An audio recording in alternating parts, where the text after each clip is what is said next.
যেমন ধানের তুষকে আঘাত প্রতিঘাত করলে তার থেকে তণ্ডুল বা চাউল প্রাপ্তি সম্ভব নয়, ওটা অসার তুষ।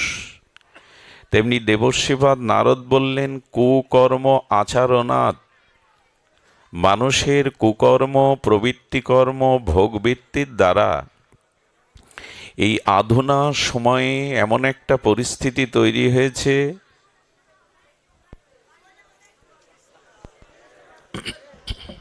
যেখানে বীজহীন তুষের মতোই অবস্থা, সারহীন। আচ্ছা, ছোলার মটর দানার উপরে একটা আবরণ থাকে, খোসা। খোসাটার আলাদা করলে তার মধ্যে বীজ পাওয়া যাবে না, তুষের মধ্যে চাউল পাওয়া যাবে না। বর্তমান পৃথিবীর অবস্থা তেমনি।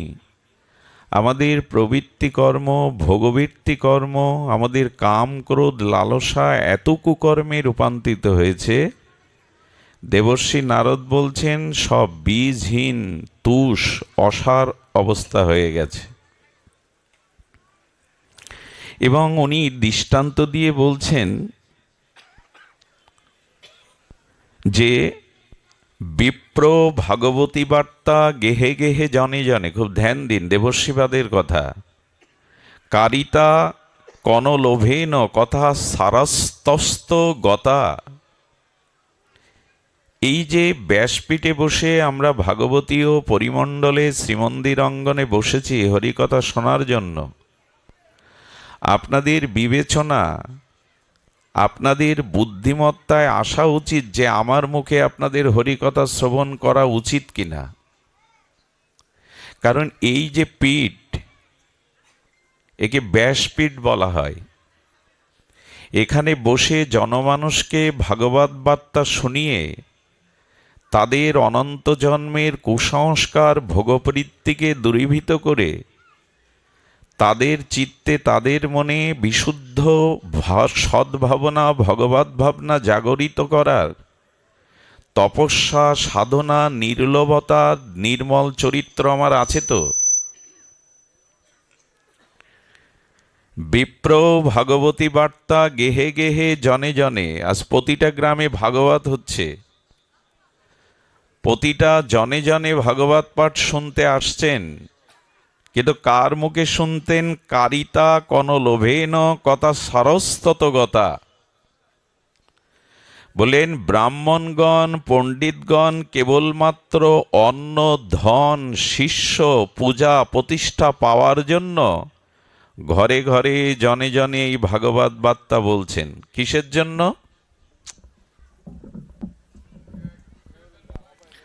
ও আর ডাকতে হবে না, সুধীজন।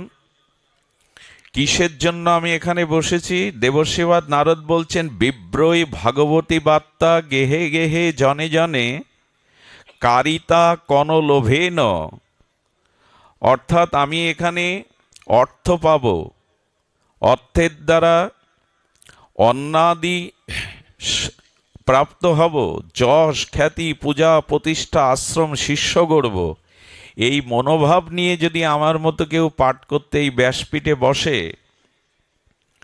তবে সেই কথাও অসার হয়ে যায়, সেই কথা জীবের কল্যাণে আসবে না। দেখুন, কর্মের থেকে বড় হলো ভাব। আপনি কোন মনোভাব বা কোন ভাবে কর্ম করছেন, এটার উপরই নির্ভর করবে আপনার কর্ম সার্থক কি ব্যর্থ। একটি ধারালো ছুরি যদি সন্ত্রাসীর হাতে পড়ে,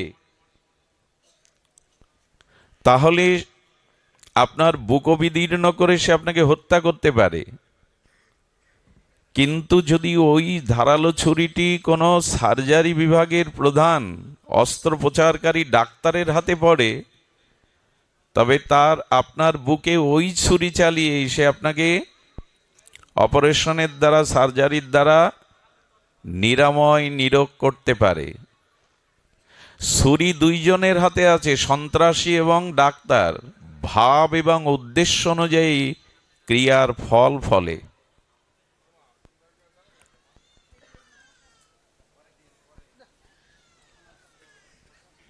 এখন এখানে কেউ এসো না, মালা দেব না, সুধীজন, এই জন্য বললেন অন্ন ধন লোভে, পূজা প্রতিষ্ঠা অধিক শিষ্যের লোভে যদি কেউ এই আসনে হরিকথা বলে, আপনাদের এক পাও এগিয়ে দিতে পারবে না, আপনাদের চিত্তশুদ্ধি হবে না। তো সুধীজন, এই জন্য বিপ্রই ভাগবতী বার্তা গেহে গেহে জনে জনে, এই ভাগবত অসার হয়ে যাবে যদি আমার মতো মাদিস অর্থলোভী ধনলোভী সুনামের কাঙাল হয়ে আর এই ব্যাসপীঠে হরিকথা বলেন। দেবর্ষি বললেন এই জন্য কথাও দিন দিন অসার হয়ে যাচ্ছে, কারো কাজ করছে না। এত ভাগবত পাঠ কিন্তু কারো চরিত্র শুদ্ধি স্বভাব শুদ্ধি হচ্ছে না। তার কারণেই এখন উপায় কি? ঘোর তিমিরে গরসল জগৎজন ধর্ম কর্ম রহদূর। বর্তমান এই কাল বা কলির কবলিত সময়ে ধর্মকর্ম যা কিছু হচ্ছে তাতে অন্ধকার যাচ্ছে না।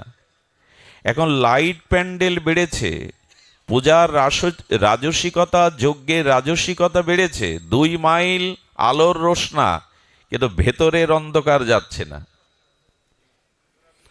এর কারণ কি? এর কারণ একটি, ভগবত উপাসনা ভগবত আরাধনা কি রূপে করতে হয় সেটি যথাযথ শাস্ত্রীয় নিয়মে যদি না করি তা সে অসার হয়ে যাবে। তবে এর মধ্যে একটা সুসংবাদ দেই। প্রথমেই তো আমি আপনাদের অন্ধকারের সংবাদ দিলাম, এসেছি তো আলোর খবর দিতে। এখানে কেউ অন্ধকারের খবর নিতে আসেননি, আশার আলোর আপনাদের সম্ভাবনার খবর নিতে এসছেন, হৃদয়ের প্রেরণা উচ্ছ্বাস নিতে এসছেন। দেবশ্রীপাদ এই ঘোর অন্ধকারে এই আলোর সংবাদ দিচ্ছেন, কারণ আলোতে আলোর মহিমা নেই, অন্ধকারে আলোর মহিমা। আলোর প্রকৃত পরিচয় আধারে অন্ধকারে, আলোতে আলোর মহিমা নাই। তাই ঘোর অন্ধকারে যেখানে ধর্মকর্ম নামমাত্র করছে মানুষ, চিত্তশুদ্ধি আত্মশুদ্ধি প্রকৃত জ্ঞান উন্মেষ হচ্ছে না, সেখানে উনি একটি বার্তা দিলেন। যৎ ফলং নাস্তি তপস্যা না যোগেন সমাধিনা। দেবশ্রীবাদ নারদের এই বিখ্যাত উক্তি। তৎফলং লভতে সম্যক কলৌ কেশব সংকীর্তনাৎ। যদিও চারিদিকে অন্ধকার অসার তুষাবৎ, তবু তিনি আশার প্রদীপ জ্বালিয়ে বললেন এই কাল কবলিত ঘোর অন্ধকারাচ্ছন্ন প্রবৃত্তি ভোগবাদের সময়ে একটি কেবল আশার আলো আছে, না সেটি তপস্যা নয়। কি বলছেন?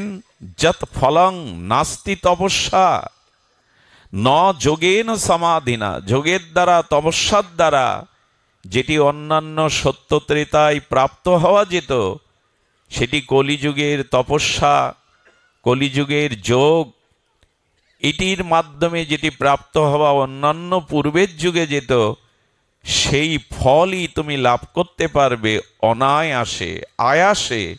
সেই ফলৎকে কেশব সংকীর্তনং। একটু সরল প্রাণে শুদ্ধ ভক্তের মুখে ভগবানের নাম রূপ লীলাগতা কীর্তন এবং শ্রবণ করো। এটাই হলো এই অন্ধকারের আলো। শুদ্ধ ভক্তের মুখে হরিকথা শ্রবণ করো। আরে বোঝাতে হবে না, থাক বাবা, একবার দাও মা, তোমরা বললে শুনতে পাচ্ছে না। এদিকে একটু লক্ষ্য করো, জয়ের ধ্বনি সবসময় দিতে হবে না। যদি মনে কোনো ভগবত শব্দাবলীকে প্রেরণা জায়গায় একবার দিবে, ভাগবতে একবার, গৃহে বা মাঙ্গলিক কর্মে 3 বার বা 7 বার বিধি, কিন্তু ভাগবতে একবার দিলেই যথেষ্ট, যাতে হরিকথা আড়ালে চলে না যায়। বলছেন যে তৎফলং লভতে সম্যক, সমস্ত ফল প্রাপ্ত হবে কেশব সংকীর্তনাৎ।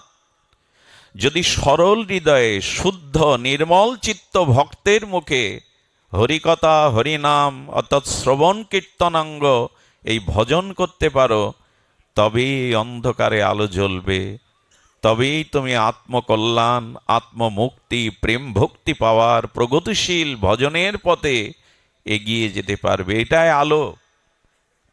উনি এও বলছেন, একাকার কলিং দৃষ্টা সারাবাত শ্রাবণী রসম। কলিযুগে মঙ্গলের উদ্দেশ্যেই আর পরীক্ষিত মহারাজ কলিকে স্থান দিয়েছিলেন।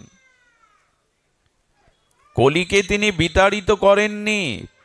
পরীক্ষিত মহারাজ অস্ত্র উঁচিয়েছিলেন আর কলিকে বধ করবার জন্য, কিন্তু দেখলেন না কলিকে আসতে দেওয়া উচিত, কারণ এই অন্ধকারের মধ্যে একটি কৃপা নিয়ে এসেছে কলি।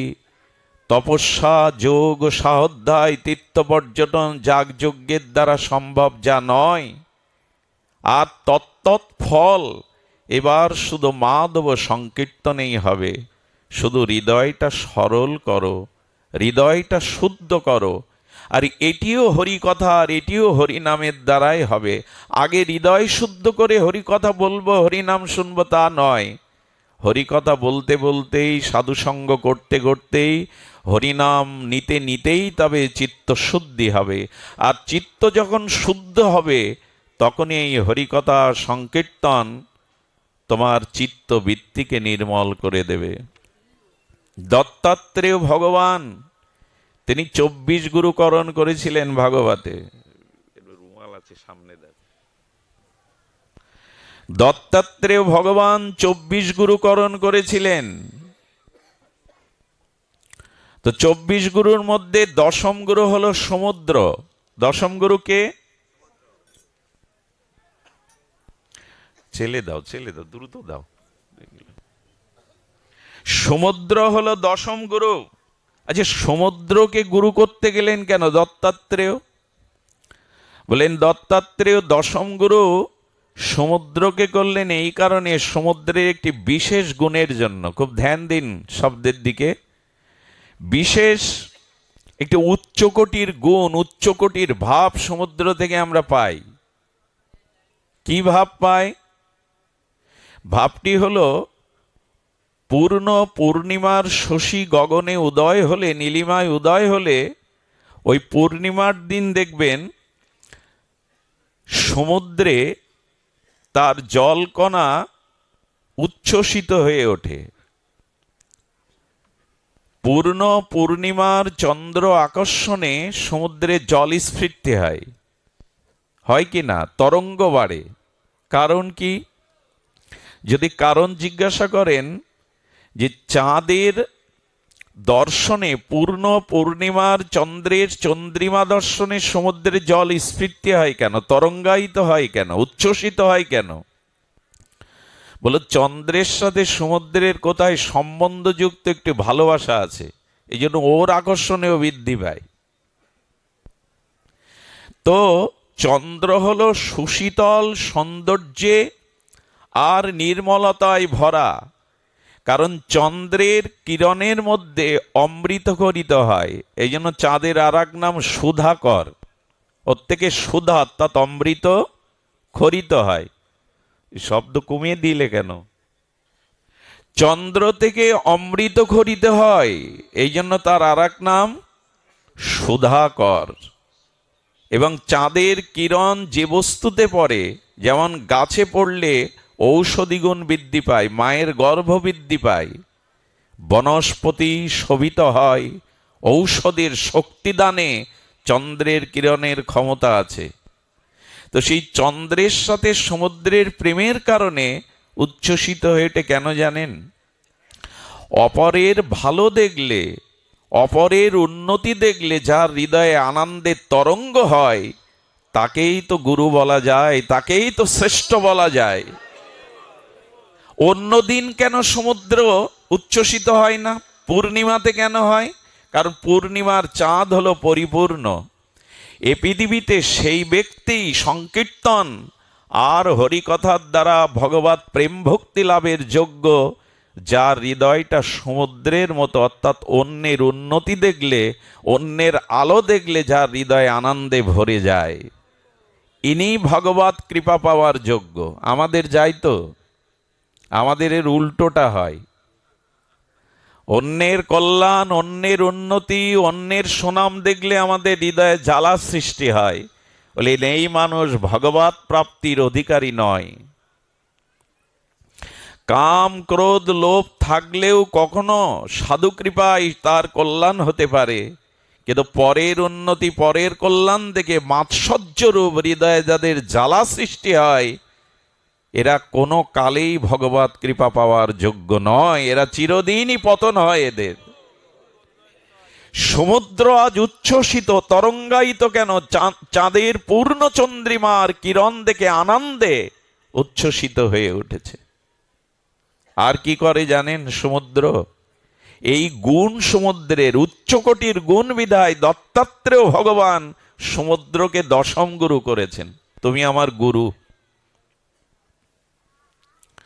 তো সেই গুরু কি না, এই পূর্ণিমার সময়ে আর সমস্ত নদ নদীর জলগুলো দেখবেন সমুদ্রে গিয়ে প্রবেশ করে। সমুদ্র সেই জল নিজের বুকে রাখে না। এ জগতে বিদ্যা, অর্থ, সামর্থ্য, নিজের যা কিছু আছে, যখন নিজের ভোগের জন্য না রেখে জীব জীব জগৎ অন্যের কল্যাণের জন্য তা বিলিয়ে দেয়, তারাই ভগবানের কৃপা পাওয়ার যোগ্য। সমুদ্র কি করে?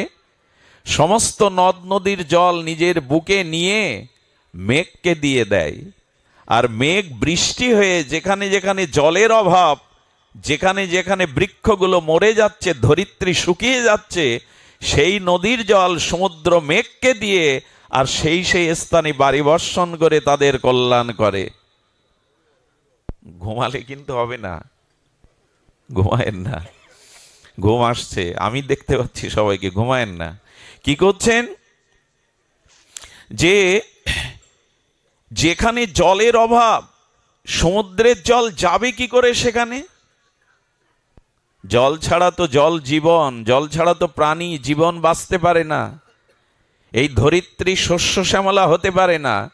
তাই নদীর জলগুলো নিজের বক্ষে কুক্ষিগত না করে মেঘকে দিয়ে দেয় সমুদ্র, আর সেই মেঘমালা দিয়ে যেখানে জলার অভাব সেইখানে বাড়ি বর্ষণ করে জল মিটায়। আপনার সামর্থ্য, আপনার বিদ্যা, আপনার ধন এভাবে লোকের কল্যাণ আপনি বিতরণ করেন তো? এই গুণ, উচ্চকোটির গুণের জন্য দত্তাত্রেয় ভগবান দশম গুরু রূপে বরণ করলেন। এই জন্য আমাদের হৃদয় অন্যের উন্নতি কল্যাণ দেখে যেন আনন্দ। এই যে হরি কথায় যাদের ঘুম আসে, ঝিমানি আসছে অনেকের, আমি তো সবার মুখ দেখতে পাচ্ছি, তাদের বলবো হরি কথাতে প্রেম নাই। যদি বলেন ভোরে উঠতে হয়, অনেক পরিশ্রম করতে হয়, আমি গত 10 দিন 1-1.5 ঘন্টাও ঘুমাইনি। ঘুম আমার আসার কথা, আমি 5 ঘন্টার পথ অতিক্রান্ত করে 1 সেকেন্ড বিশ্রাম নেইনি। আপনারা কেন হরি কথা শুনতে গিয়ে ঘুমাচ্ছেন? কেন পরিশ্রমের দোহাই দিচ্ছেন? হরি কথাতে যখন নিদ্রা আসে, কেন আসে? আসার একটি কারণ আমি একটু দৃষ্টান্ত দিয়ে বললে আপনাদের হৃদয় স্পর্শ করবে। আচ্ছা, আকাশের মেঘ করেছে, তাতে বনের ময়ূরগুলো পেখম মেলবে কেন? কোথায় আকাশের মেঘ আর কোথায় বনের ময়ূর? কেন? এর কারণ কি? অনন্ত আকাশে মেঘমালা সৃষ্টি হলে সৌদামিনী কালো শ্যামল মেঘ ময়ূর কেন নৃত্য করে, পেখম মেলে কেন? এ প্রশ্নের উত্তর দিয়েছেন আমাদের আচার্যরা, মেঘের সাথে আর ময়ূরের কোথাও একটা প্রেম আছে। প্রেমিক যদি প্রেমিকাকে দেখে, প্রিয়া যদি প্রিয়কে দেখে, ঘুম পায় কি? বাসর রাতে ঘুম পায়? মিলনের সময় ঘুম আসে? বন্ধুর সাথে মিলনে, বহুদিন পর আত্মীয় সজ্জন বন্ধুর সাথে দেখা হলে কলাকলি থেকে ঘুমিয়ে পড়েন, ঝিমান? প্রেম আছে বিধায় মেঘের সাথে ময়ূরের ওই প্রেমের আর প্রকৃতির লক্ষণ দেখে প্রিয়া যদি প্রিয়কে দেখে আনন্দ তো হবেই। আচ্ছা, পৃথিবীতে সব থেকে বেশি যন্ত্রণা, সব থেকে কঠিন কঠোর কষ্ট হলো প্রসব বেদনা। আপত্তি আছে কারো এই কথায়? পৃথিবীতে প্রসব বেদনার ন্যায় এমন বেদনা, এমন যন্ত্রণার নাই। কিন্তু মা বারবার ওই প্রসব বেদনা এক দুইবার জীবনে পাওয়ার জন্য দেবতার মন্দিরে ধন্না দেয়, প্রভু একটি সন্তান দাও। কেন ওই বেদনা চাইবে কেন একটা নারী? বলো ওই পরম কঠিন বেদনার মধ্যেই জীবনের সব থেকে সুখটুকু শান্তিটুকু লুকিয়ে আছে, ওই মা ডাক বা সন্তানের মুখ দর্শনের জন্য। তো অত কষ্ট স্বীকার করে প্রসব বেদনার পরে ওই গর্ভ যন্ত্রণা, ওই প্রসব বেদনা সহ্য করে সন্তানের কান্নার মুখখানা দেখে মার ঘুম পায় তো? বলে কো আমি খুব কষ্ট ক্লান্ত হয়ে এখন ঘুমিয়ে পড়বো, মুখ দেখবো না। যে বস্তুর প্রতি আপনার প্রেম আছে সেখানে কোনো ক্লান্তি অলসতা আসতে পারে না। ময়ূরের সাথে মেঘের প্রেম আছে, ভালোবাসা আছে, এই জন্য অত দূরে আকাশকে দেখে সে আনন্দে নৃত্য করে। তেমনি হরিকথাতে যার প্রেম আছে, সেই হরিকথা যেখানে আলোচিত কীর্তন হয় সেখানে ভক্তরূপ ময়ূররা পেখম মেলে হৃদয় মেলে আনন্দ করতে থাকে। তো ঘুম আসে কার? যার প্রেম নেই। ঘুম আসে কার? হরিকথাতে, যার হরিকথাতে প্রেম নেই। সারা রাত জারিয়ে থাকে প্রিয়ার মুখের একটা কথা শুনবে বলে। সুধীজন দক্ষিণের সিনেমা হাজার হাজার কোটি টাকা ব্যবসা করে। দক্ষিণের সিনেমা রজনীকান্ত একজন হিরো আছে দক্ষিণে, আরে তার ছবি যেদিন রিলিজ হয় সেদিন পুরো সরকার অফিস আদালত বন্ধ করে দেয়। এক 70 বছরের বৃদ্ধ তার রোল দেখার জন্য, সিনেমা দেখার জন্য সরকারিভাবে অফিস আদালত বন্ধ করে দেয়। এক একটা মানুষ 10 বার দেখে। সিনেমাতে যা দেখেন, নায়ক বীর বিক্রমে মাটিতে একটা পা দিয়ে, দক্ষিণের সিনেমায় হিরোদের দেখবেন পা দিয়ে মাটিতে আঘাত করে, ধুলো উড়ে 1 মাইল দূরে চলে যায়। যারা ভিলেন তাদের বুক কেঁপে যায়। সম্ভব এটা? আর এই অলৌকিক দৃশ্যগুলো, মিথ্যা দৃশ্যগুলো দেখতে অফিস আদালত বন্ধ, কোটি কোটি টাকা সেখানে আয় হচ্ছে। অথচ যেখানে বাস্তব হরি কথার মধ্যে হরিকে পাওয়া যায় সেখানে আনন্দ কই আমাদের? তার মানে কারা যায় হলে? যারা নায়ককে ভালোবেসেছে, ওই নায়কের প্রতি যাদের হৃদয়ে হৃদ্রতা প্রীতি আছে, সিনেমা যাদের ভালো লাগায়, তারাই তো 10 বার ভিড় ঠেলে ব্ল্যাকে টিকিট কেটে যায়। তা আপনি হরি কথা শুনতে এসছেন, হরির প্রতি যদি প্রেম থাকে, এখানে ময়ূরের মতো নৃত্য করবে আপনার হৃদয়, বিভ্রান্তি মোহ আসবে না। প্রেম না থাকলে হয়? মুখে মুখে হয়? ভালোবাসা চাই। কটা রাত কাটিয়েছ জেগে স্বপ্নের। প্রখ্যাত মান্নাদের এই সঙ্গীতটা যদি এই দিকে মোড় নিয়ে দেন, ড্রেনের জল যদি গঙ্গায় দিয়ে দেন, গঙ্গায় পড়লে, স্রোতস্বিনী গঙ্গায় পড়লে কি হয়? ড্রেনের জল কেউ বলে? এই গানটা এই দিকে দিয়ে দেন, কপটা চোখের জল ফেলেছ যে তুমি ভালোবাসবে, পথের কাটায় পায়ে রক্ত না ঝরালে কি করে এখানে তুমি, কটা রাত কাটিয়েছ জেগে স্বপ্নের মিথ্যে আবেগে। ভগবানের জন্য সাধু সঙ্গে কটা রাত জেগেছ তুমি জেগে জেগে, যে তুমি ভগবানকে ভালোবাসবে এটা দাবি করবে। কটা রাত কেটেছে তোমার বিনিদ্র রজনী, বিনা স্বপ্ন ঘরে কটা রাত হরিকথার জন্য কাটিয়েছ তুমি, যে দাবি করবে তাকে ভালোবাসি। অসুস্থ সন্তানের জন্য হাসপাতালে ঘুমায় মা বাবা, কথা বলুন, ঘুমায়? যে গতকাল রাত জেগেছিলাম, খুব কষ্ট দেয়, ঘুমিয়ে পড়লাম। ভালোবাসা না থাকলে জাগে না, ভালোবাসা না থাকলে হৃদয় পেখম মেলে না। কোথায় আকাশের মেঘ আর কোথায় মাটির ময়ূর? ভালোবাসা, হরিকথাতে যাদের ভালোবাসা, সাধুতে যাদের ভালোবাসা, তাদের সাধু দেখলে রামচন্দ্র লক্ষ্মণকে বলেছিলেন, লক্ষ্মণ সেই গৃহের মানুষরাই ধন্য যে গৃহে সাধুর চরণধূলি পড়লে, যে গৃহে সাধু আগমন করলে ওই মেঘ দেখে ময়ূরের মতো গৃহীদের হৃদয় নাচতে থাকে, পেখম মেলতে থাকে, তারাই প্রকৃত গৃহী, তারাই প্রকৃত গৃহী। সুধীজন, এই জন্য জেগে থাকুন ভগবানের জন্য।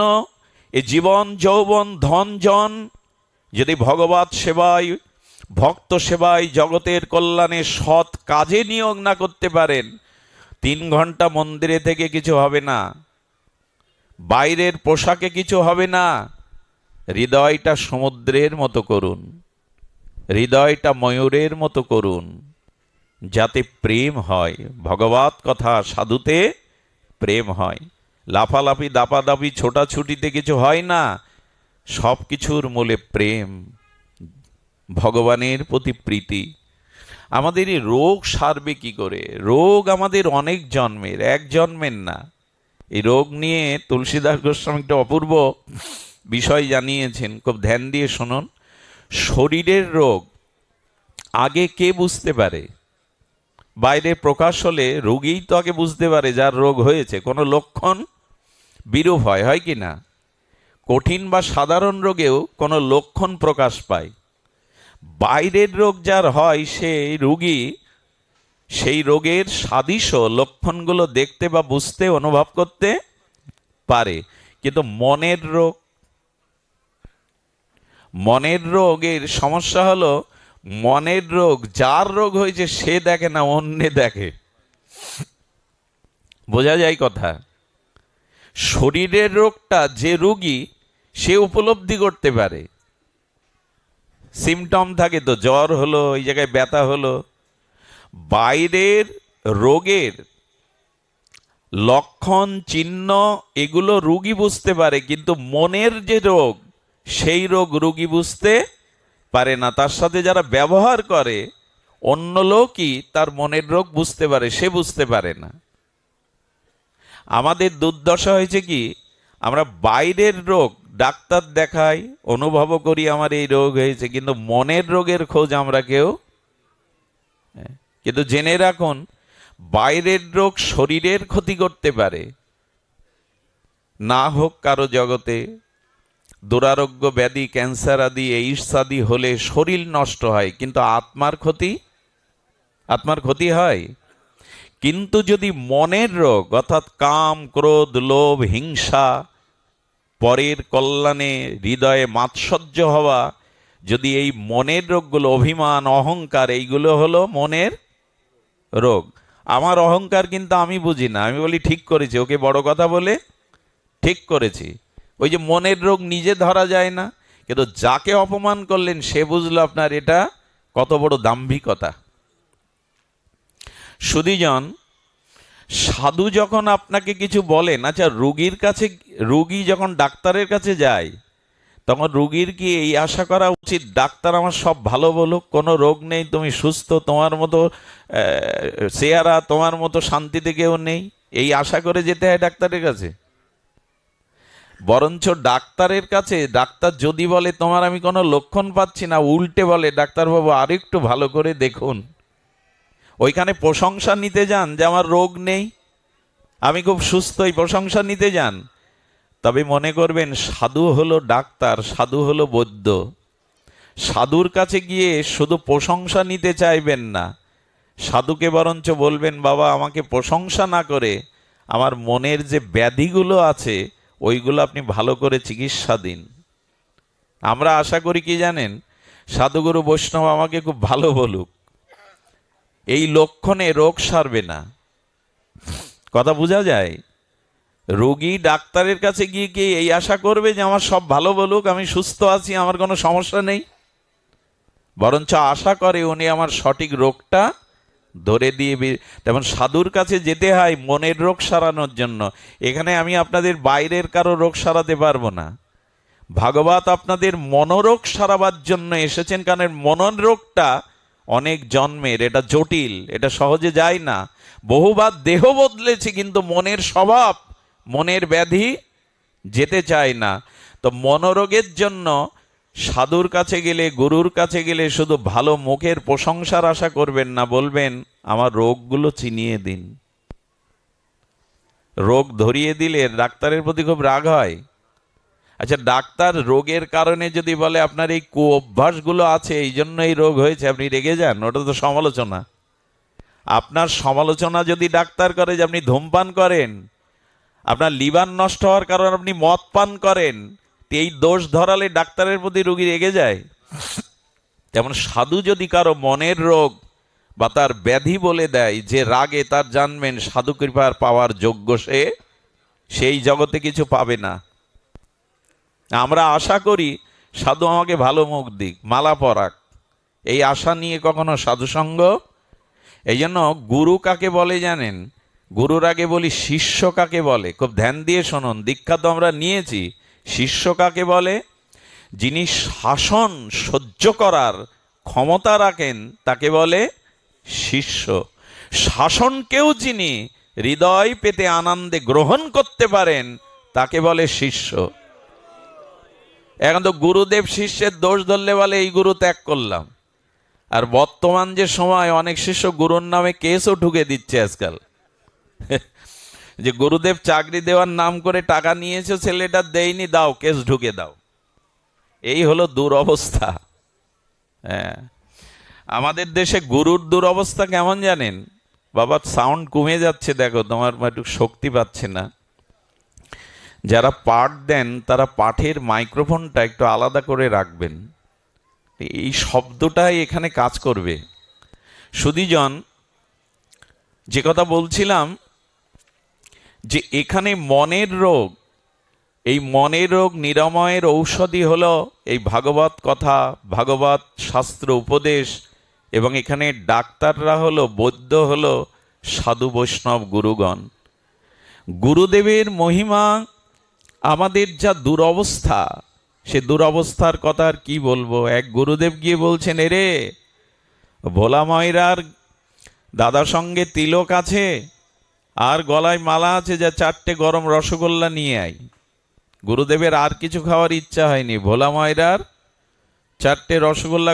আর শোন, নেওয়ার সময় দেখে নিস টাটকা কিনা। গুরুদেবের জন্য 4 রসগোল্লা নিয়েছে, 4টে কেনার পরে বলল, গুরুদেব তো একটু চেকে নিতে বলেছিল এটা টাটকা কিনা, ওর থেকে একটা গালে পুরে দিয়েছে। দেওয়ার পরে বলছেন, কিছু দূরে এসে, ওটা রস লেগেছে তো ভালো? বলে না, ঠিক আছে। কিছু দূরে এসে বলছেন, আচ্ছা গুরুদেব যা কিছু পায় তার অর্ধেক আমাকে দেয়, তাহলে 4টের 2টো পাও না আমার? ও আর একটা খেয়ে নিয়েছে। এখন গুরুদেবের এসেই যদি রসগোল্লা খাওয়ার ইচ্ছা হয়, তো সে শিষ্য আর কি করবে? আর একটা খেয়ে নিয়েছে। নেওয়ার পরে বললেন, গুরুদেব সবসময় অল্প পান, অল্পতেই সন্তুষ্ট। তো গুরুদেবকে একটা দিলেও ক্ষতি নেই, উনি সবসময় অল্প পান, সব তুলে দেন আমাদের পাতে। আর একটা দিয়েছে খেয়ে। বলি 4টে আনতে বলেছিলাম, কি করে খেলি? কি করে খেলি বলতে গিয়ে ওইটা গালে পরে বলছেন, এইভাবেই তো খেলাম। এখন গুরু শিষ্য যদি, গুরু যদি রসগোল্লা খাওয়ার 7 জায়গায়, শিষ্যের যদি এই দশা হয়, তাহলে আর এগিয়ে যাওয়ার পথ নাই। এই জন্য গুরুদেব শাসন সহ্য করবেন। যদি বড় হতে চান, রোগ সারাতে চান মনের, তবে ডাক্তারের কাছে প্রশংসার আশা না করে, ডাক্তারের কাছে বরঞ্চ কি কারণে রোগ হয়েছে আমার সেই দুষ্ট অভ্যাসগুলো ডাক্তার যেন ধরিয়ে দেয়, কুপথ্যগুলো যাতে আমি ছাড়তে পারি। কিন্তু আমরা রাজি নই। আমাকে ভোর আসরের মধ্যে এরকম কথা বলল, হয়ে গেল। আমাকে সবার মধ্যে এরকম করে বলল। দেখুন, বাইরের লোকের সাথে ব্যবহার খুব সৌজন্য করতে, আসুন আসুন, বসুন বসুন, আপনার খুব গুণ, আপনার কথা অনেক শুনেছি, এই তল্লাটে আপনার অনেক সময়, এটা বাইরের লোকের কাছে বলতে হয়। নিজজনকে বলতে হয় ওরকম না, তুমি খুব ভালো, তোমার অনেক গুণ, যাও, দাঁড়িয়ে আছো কেন, কাজগুলো দেখতে পাচ্ছ না, পাতাগুলো পড়ে আছে, এটা নিজজনকে বলা যায়।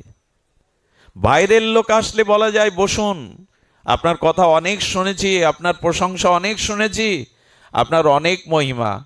কিন্তু ভালোবাসার মানুষকে, তৈরি করার মানুষকে বলা যায়, দেখতে পাচ্ছ না এখানে এটা পড়ে আছে, ফেলে দিয়ে এসো, একথা নিজজনকেই বলা যায়। কিন্তু আমাদের স্বভাব ওই যে রোগ সারবো না, রোগ পুষে রাখবো, ডাক্তার ভালো বলুক, কিছুই হয়নি আমার, খুব ভালো স্বাস্থ্য তোমার। এই হলো দুর্দশা। একজনকে বলে দেখবেন কিছু, পরের দিন আত্মাকে পাবেন না। এই হলো বর্তমান দুরবস্থা। যে কথা বলছিলাম, ডাক্তার হলো সাধু বৈষ্ণব শ্রীগুরু। রোগী যদি বলি আমি, তাহলে আমাদের মনের রোগ ধরবার জন্য ডাক্তারের কাছে যেতে হবে। তো বলি আপনাদের, দেখুন একটা অপূর্ব জিনিস আসছে। অন্য ধরে দেয় আমার মনের রোগ, কারণ আমার স্বভাবকে আমি দেখতে বুঝতে, আমার ভুলকে আমি ভুল রূপে বুঝতে পারি না। এই জন্য যখন সীতাহরণ হলো, আচ্ছা রাম হনুমানকে সন্ধানে না পাঠিয়ে নিজে যেতে পারতেন না? এটা কথা বলুন, স্বয়ং ভগবানের পক্ষে অসম্ভব কিছু? হনুমানকে পাঠালেন কেন? একটি কারণ আছে। রাবণ ভগবান শিবের শিষ্য ছিল, চেলা ছিল। কার চেলা? শিবের। চেলা হলে কি হবে? এমন চেলা জগতে আর দ্বিতীয় নাই। শিবকে প্রণাম করতে যেতেন রাবণ কৈলাসে, গিয়ে দেখতেন দেবতা ঋষিরা লাইন দিয়েছে ভগবানকে প্রণামের জন্য। রাবণ বলতো, আরে আমি ত্রিলোক বিজয়ী রাবণ, আমি বেদের ভাষ্যকারী রাবণ, আমি ওই ঋষিদের মধ্যে দেবতাদের মধ্যে লাইন দিয়ে প্রণাম করব? ও করেছে কি, কৈলাস পর্বত হাটে দুলে দোলাতে শুরু করেছে। ভগবান শিব বলছেন, এখানে তো ভূমিকম্প হওয়ার কথা না পার্বতী? পার্বতী মাকে বলছেন কৈলাসে তো ভূমিকম্প হওয়ার কথা না। বলে ভূমিকম্প না, আপনার চেলাই দোলাচ্ছে। বলে ওকে ডেকে দাও। বলে রাবণ তুমি এই তুলে নাচাচ্ছ কেন? বললো আমি লাইনে দাঁড়িয়ে প্রণাম করতে পারবো না। এই মনের রোগ দেখুন। আমি রাবণ, ত্রিলোক বিজয়ী, দেবতাদের ত্রাস, আমি লাইনে দাঁড়িয়ে প্রণাম করব আপনাকে? ভগবান বললেন, প্রতিদিন যদি এইভাবে ভূমিকম্প সৃষ্টি করে তাহলে তো এখানে সব ভয় পেয়ে যাবে। এক কাজ করো রাবণ, তোমাকে প্রণাম করতে আসতে হবে না, আমি পূজা নিতে তোমার লঙ্কায় প্রতিদিন যাব। এরকম শিষ্য। মাঝে মাঝে কিছু কিছু শিষ্য কি মনে করে যেন, দীক্ষা নেওয়ার পরে বলে, হ্যাঁ আমি অনেক ধনী এই তল্লাটের, আমি অনেক শিক্ষিত, আমাকে দীক্ষা দিয়ে গুরুদেবের মহিমা বেড়ে গেছে, আমি শিষ্য হয়েছি। এরকম অনেকেই মনে করে। এই অঞ্চলে আমার থেকে শ্রেষ্ঠ কে আছে? আমি ওই গুরুদেবের চরণাশ্রয় করেছি, মানে গুরুদেবের মহিমা বেড়ে গেছে। এই সব মূর্খতা আমরা দেখাই মাঝে মাঝে। ওই ভেতরের রোগ তো বাইরে জানায় না। এই জন্য ভগবান শঙ্কর যেতেন লঙ্কায়, তো রাম ভগবান বললেন হনুমানকে, হনুমান হলেন ভগবান শঙ্কর। উনি প্রভু সেবার জন্য, মহিমা প্রকাশের জন্য হনুমান রূপে অবতার হয়েছিলেন। ভগবান শিবই হনুমানের অবতার। তখন চিন্তা করলেন ওরই তো চেলা, এই জন্য রামচন্দ্র কৃপা শক্তি দিয়ে হনুমানকে আগে পাঠালেন, যা ওর মনের রোগ সেরে এসো। সীতাহরণের ওর যে দম্ভ, অভিমান, মোহ, এই রোগ দূর করো। হনুমান বৌদ্ধ হয়ে যাচ্ছেন, হনুমান চিকিৎসক হয়ে যাচ্ছেন। আর রাবণের রোগ কি জানেন? মোহ। একটা কথা বলি, এই মোহ রোগ যদি কারো একবার পেয়ে যায় তার জীবন শেষ। মোহ মানে পরস্ত্রীতে, ক্ষমতায়, সম্মানে যদি কারো অতিরিক্ত আসক্তি এসে যায়, এরই নাম মোহ। এই মোহ হলো মনের রোগের সব থেকে বড় রোগ। যেটা পেয়েছিল মন্দাদরীর মতো স্ত্রী থাকতে, এত দেব ও নাগ কন্যা থাকতেও মা জানকীর দিকে তোমার দৃষ্টি গেল।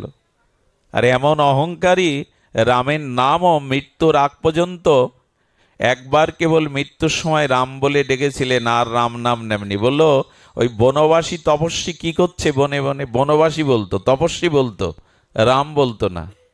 আরে একটা নরকে আমি ভগবান বলে স্বীকার করব? মোহ যখনই আসে তখনই আসে দম্ভ, তখনই আসে ভোগ প্রবৃত্তি, পরস্ত্রীর প্রতি লালসা। আর রাবণ সেটাই করে বসলো। হনুমান গিয়ে তিনটে জিনিস ধরিয়ে দিল, রোগের লক্ষণ, রোগ আর ঔষধ। হনুমান হাত জোড় করে দাঁড়িয়েছে, দেখেন গুরু হয়েও আর সাধুরূপে, ভক্তরূপে জগতে শিক্ষা দিয়ে হনুমান লঙ্কেশের সামনে গিয়ে হাত জোড় করে বললেন, হে দশানন, আপনি মহাপরাক্রমশালী, দেবতাদের ত্রাস, আপনি বেদজ্ঞ, পরস্ত্রীর প্রতি মোহ এটাই আপনার রোগ। আর নিরাকরণ হলো আপনি মা জানকীকে প্রভুর চরণে ফিরিয়ে দিন। আর এই মোহ, দম্ভ, অহংকারের ঔষধ হলো রাম চরণ আশ্রয় করা, ভগবানের চরণ আশ্রয় করা। মনের রোগ বললেন মোহ। আর এই মনের রোগ দূর করার উপায় হলো যার প্রতি মোহ সেই মা জানকীকে প্রভুর কাছে ফিরিয়ে দেওয়া। আর রোগ নিরাময়ের ওষুধ হলো ভগবৎ চরণ আশ্রয় করা। এটাই তো ভবরোগ মনোরোগ দূর করার উপায়। রাবণ কি করল জানেন? রাবণ বলল, বাহ, হ্যাঁ, গুরু সেজেছ বানর, হ্যাঁ, কার সামনে দাঁড়িয়ে কথা বলছো তুমি জানো বানর? অপমান করতে লাগলো। উনি সম্মান জানিয়ে হাত জোড় করে কথা বলছেন, প্রবুদ্ধ হয়ে গেছেন, কিন্তু রাবণ অভিমান অহংকারে তাকে তুচ্ছ তাচ্ছিল্য করে বানর উপদেশ দিচ্ছে, বানর গুরু সাজতে যাচ্ছে। মোহ থাকলে তো অভিমান থাকে, অহংকার থাকে। রাবণের পতন হলো, মনের রোগ সে সারল না। আমাদের রোগ সারে তো মনের। এই যে ভাগবত ঔষধ রূপে, সাধু রূপে আপনাদের সামনে এসেছে, এই কথাগুলি, এই বাণীগুলো, এই মর্মস্পর্শী ভগবানের নাম রূপ লীলাগুলোই তো ঔষধ, মোহ দূর করার, মনের রোগ দূর করার। এখনো গেল তো কোথায়? মনের রোগ দূর হলো কোথায়? মোহ বাসনা আমাদের দূর হলো কোথায়?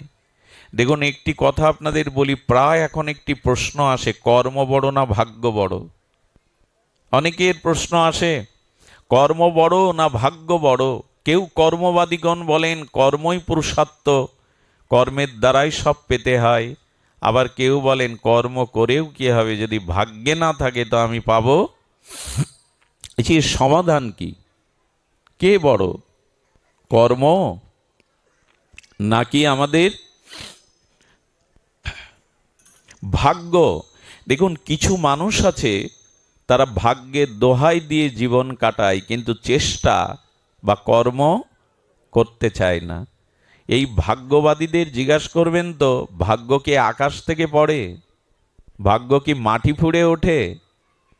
আসলে আমাদেরই কর্ম যেমন, দেখুন একটি গীতার শ্লোকে বলছে, কর্মান্নে বাদিকারাস্তে মা ফলেষু কদাচন। কর্মে তোমার অধিকার, কিন্তু ফলে অধিকার নেই। এতদিন আমরা এইটাই জানতাম, কিন্তু ওর মধ্যে একটা রহস্য ব্যক্ত করেছেন ভগবান।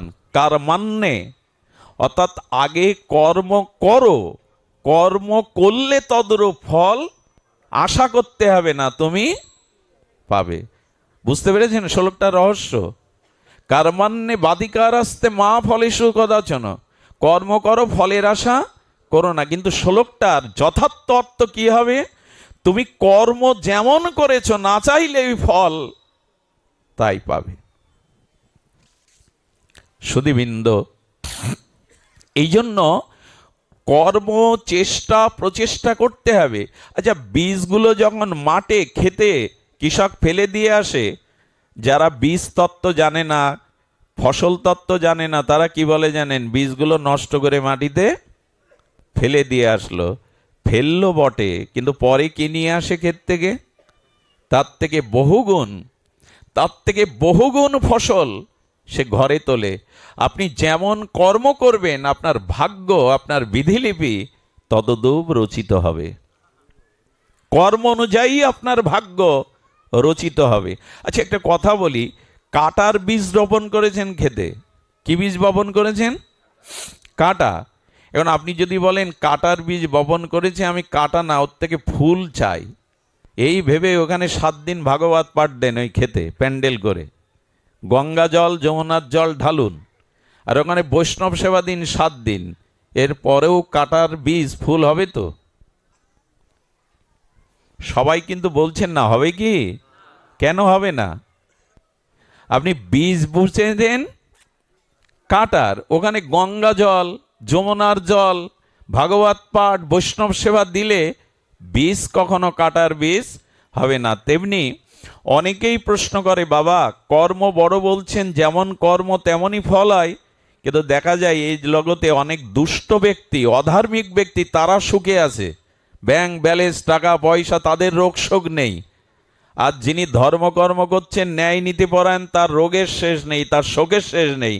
তো যেমন কর্ম তেমন ফল কি করে বুঝবো? এই প্রশ্ন প্রায় লোক করেন। অনেকের মনে এই প্রশ্ন জাগে যে উনি ভালো কর্ম করছেন না, অথচ উনি ভালো আছেন, ছেলে ইঞ্জিনিয়ার, মেয়ে ডাক্তার, ওনার সুখের শেষ নেই। অথচ যে মানুষটা ন্যায় নীতি আদর্শ ধার্মিক, তার বিপদের শেষ নেই, তার লাঞ্ছনার শেষ নেই। তা আপনারা বলেন যেমন কর্ম তেমন ফল।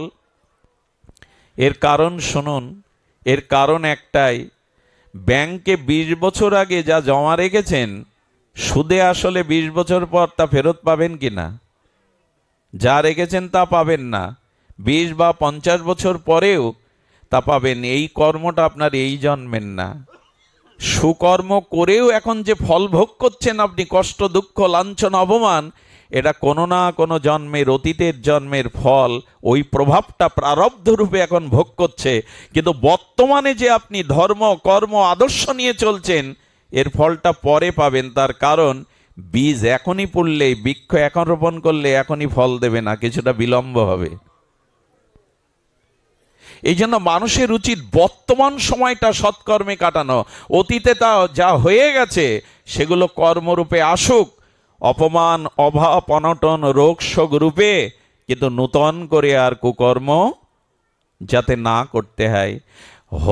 হরিকথা, ভাগবত পাঠ, বৈষ্ণব সেবা দেওয়ার ফলটা অন্য কোনো জন্মে পাবেন, কিন্তু কাটার বীজ কখনো ফুল হয়ে দেখা দেবে না। এই জন্য উচিত হলো বর্তমান সময়ের কর্মটা সৎ করা, যেন আমার দ্বারা কারো ক্ষতি না হয়, আমি যেন লোকের অকল্যাণ চিন্তা না করি, কাউকে যেন অভিমানে, অহংকারে পিছনে টেনে না ধরি।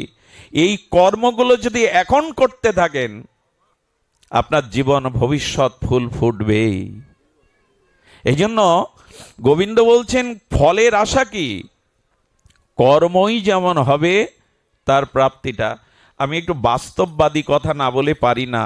খুব ভালো লীলা বলে আপনাদের চোখের জলে ভাসালেই শুধু সংশোধন হবে না, চোখের জলের আগে দরকার হৃদয়টা পবিত্র করা, হৃদয়টা শুদ্ধ করা। চোখের জলের সাথে যদি হৃদয়ের স্বভাব শুদ্ধ না হয়, কুস্বভাব পরিবর্তন না হয় চোখের জলে, তাহলে ওই জল আবেগ মাত্র, ওই জল প্রেমাশ্রু নয়, ভক্তির অশ্রু নয়। যাত্রা মঞ্চে অভিনেতা অভিনেত্রীরাও তো কাঁদান আমাদের, তাতে কি হয়? শুনুন ভালো করে, হৃদয় শুদ্ধ, এই শুদ্ধ হৃদয়ের অগ্রে প্রয়োজন। কিন্তু আজ আমি বলছিলাম সব কিছু সার শূন্য হয়ে গেছে নারদের কথায়। সব থেকে বড় যাদের নিয়ে আমি 9 বছর বয়স থেকে অবিরাম এই গতিতে চলছি উল্কার ন্যায়, যাদের উদ্দেশ্যে তারা পাঠে আসে না। কোনো যুবক যুবতী এখানে নাই, আমার সামনে এখানে কোনো যুবক বসে নাই, কোনো যুবতী নাই, কিন্তু ধর্মকে, জাতিকে বাঁচাতে গেলে এদের প্রয়োজন ছিল, এদের প্রয়োজন ছিল। কিন্তু এরা সনাতন ধর্মের নামযজ্ঞ, ভাগবত পাঠ, কীর্তনে আসে না। এই ব্যথাটা আমার 9 বছর বয়স থেকে। আমি কাঁধে উঠে ভাগবত পাঠ করতে গেছি, পিতার কাঁধে উঠে, সজ্জনের কাঁধে উঠে, কিন্তু ওদেরকে আমরা জাগাতে পারিনি, ওদের আনতে পারিনি। আচ্ছা, আমি আপনাদের একটু 40 বছর আগে ফিরিয়ে নিয়ে যাই, বা 30 বছর আগে, 30 বা 40 বছর আগে আপনারা লক্ষ্য করেছেন, তখন কিশোর যারা ছিল, যুবক যারা ছিল, তাদের আর এই 40 বছর বা 30 বছর পর এখন কিশোর বা যুবকদের আপনি কি মিলাতে পারবেন সেই 40 বছর আগের আর এদের? আপনার কৈশোরটা, আপনাদের যৌবনটা যেভাবে কেটেছে, এখন কিশোর বা যুবকদের সেভাবে চলছে কি? নিশ্চয় না। পরিসংখ্যান বলছে সেভাবে না। এই পরিবর্তন 30-40 বছরে কেন এতটা তাদের এই বিমুখতা? তারা ড্রাগে আসক্ত হচ্ছে বিশ্ববিদ্যালয়ে পড়ে। হেন কাজ নেই যে কিশোর গ্যাংরা করে ফেলছে না, যা তা করে ফেলছে তারা। সমাজের যা কিছু চিত্রপট, বার্তা, সংবাদ, যা কিছু পরিস্থিতি, এই কিশোর যুবকদের এই পরিণতির কারণ কি? কারণ যদি বলি, একটি কারণ শুনুন, এর থেকে একটা সমাধান আছে। একজন যাজ্ঞিক ব্রাহ্মণের পুত্র, ঘরে সুন্দরী সতী স্ত্রী আছে, পুত্রকন্যা আছে, আর তিনি যজ্ঞ করেন। পিতা যাজ্ঞিক ব্রাহ্মণ, উপবিদধারী। তিনি যজ্ঞের কাঠ নিতে গিয়ে জঙ্গলে এক পতিতা বেশ্যার সাথে এক পরপুরুষের একটি অশ্লীল দৃশ্য দেখেছিলেন। দেখেই তার ওই পতিতার প্রতি এত মোহ জন্মে যায়, উনি পিতাকে, মাতাকে ত্যাগ করে, স্ত্রী পুত্র ত্যাগ করে সেই পতিতাকে বিয়ে করে জঙ্গলে ডাকাতি, রাহাজানি, এন পাপ নেই করেনি।